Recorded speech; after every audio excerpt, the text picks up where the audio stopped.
आपके चैप्टर का नाम है पश्चाताप। प्रस्तुत पाठ में यह बताया गया है किसी भी कार्य को भूल कर भी विघ्न नहीं डालना चाहिए। मतलब किसी कार्य को भूल करके भी उसमें का मतलब होता है उस चीज को नहीं रोकना चाहिए।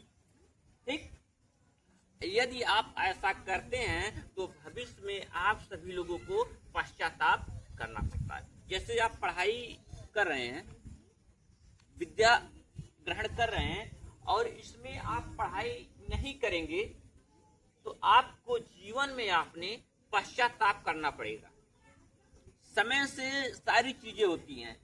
एक कहा गया है, धीरे धीरे रे मना, धीरे धीरे सब कुछ हो, माली दे 100 घड़ा, समय आवे फल हो। तो हर चीज बेटा समय से होता है। आप ये कहेंगे कि हमने ये काम किया तत्काल नहीं हुआ, कुछ नहीं हमको हुआ, ऐसा नहीं है।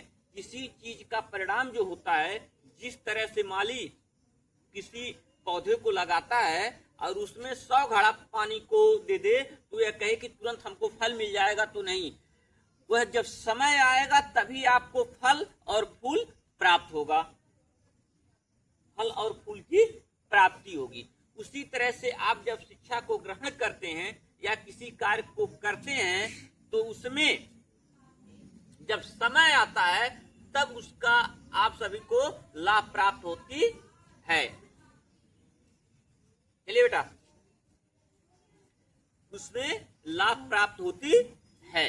तो हमें, यदि हम विद्यालय आ रहे हैं, हम पढ़ाई करेंगे, मेहनत करेंगे, तभी आपने जीवन में एक अच्छे जीवन को व्यतीत करने के लिए, अपने जीवन यापन के लिए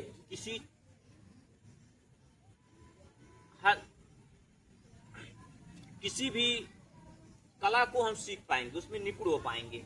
पढ़ाई के बाद आप पढ़ाई के माध्यम से किसी कला को एक अच्छे ढंग से, बेहतर ढंग से प्राप्त कर पाएंगे। जब आप किसी भी चीज को अध्ययन करना चाहते हैं, जब तक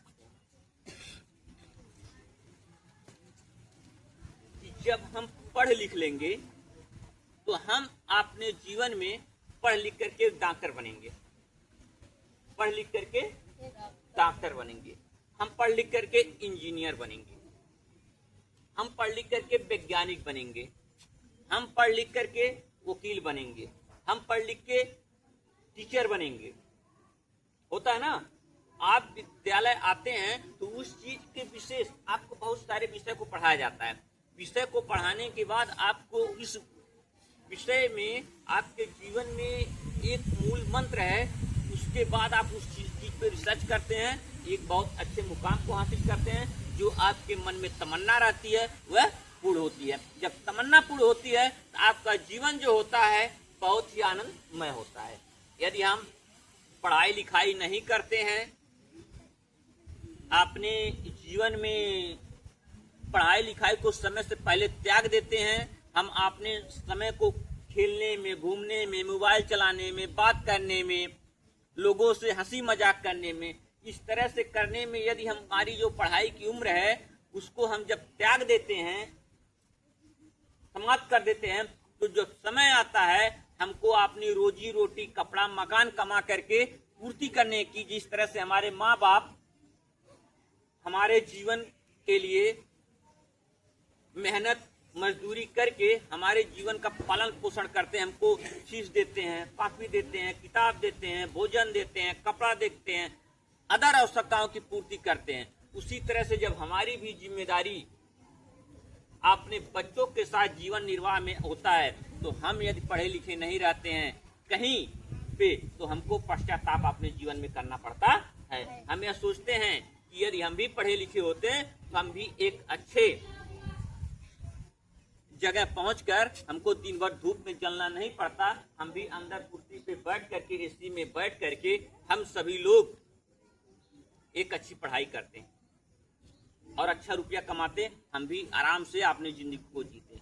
तो जब समय खत्म हो जाती है तब उस चीज का हमें जानकारी बेटा होता है कि हमें अपने जीवन में जो पढ़ाई नहीं किए वह बहुत बड़ा गलती कर दिए। इसी चीज को जब हम बार बार अपने मन में सोचते हैं, इसी को हम क्या कहते हैं, पश्चाताप। क्या कहते हैं?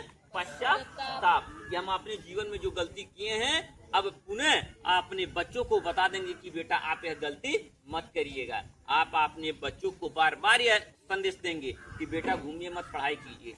पढ़ाई लिखाई में ही आपका जीवन है। क्यों? क्योंकि आप जीवन में एक बार गलती कर चुके हैं, उससे सीख मिल चुकी है। इसलिए आप सभी लोग अपने बच्चों को यह बताने का प्रयास करेंगे, प्रयत्न करेंगे कि आपको गलती नहीं करना चाहिए। आप नए युवक हैं, किसी से भी झगड़ा कर सकते हैं, लेकिन आपके माँ बाप जो घर में वृद्ध हो गए हैं, दादाजी बताते हैं आप लोग को बेटा झगड़ा नहीं करना चाहिए, क्योंकि उन्हें पता है कि झगड़े से कितना नुकसान होता है। तो जीवन में एक बार करके वह पश्चाताप कर लिया, अपने नौजवानी में वह उस गलती को किए, उसको वह लाभ और नुकसान उनको पता हो गया, इसलिए वह आपको समझाते हैं बेटा झगड़ा नहीं करना चाहिए, आपको पढ़ना लिखना चाहिए, पढ़ लिख के कुछ बनना चाहिए। बात समझ में आ गई?